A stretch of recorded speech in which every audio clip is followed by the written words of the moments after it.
pýtam mami. Ak máte doma budúceho prváčika, máte posledné dni na to, aby ste sa rozhodli, do ktorej základnej školy bude chodiť.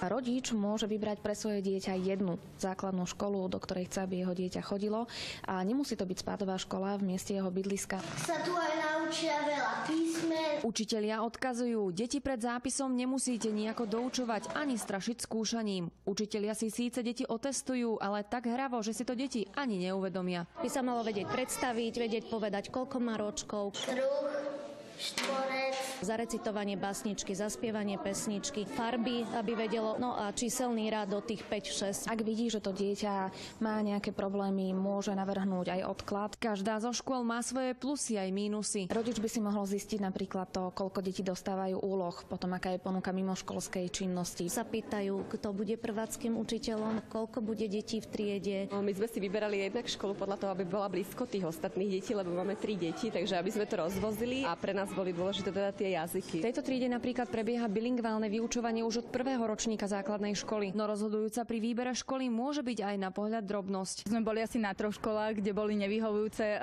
parkovacie podmienky a rieši to každé ráno. Barbora Janošová, televízia JOJ.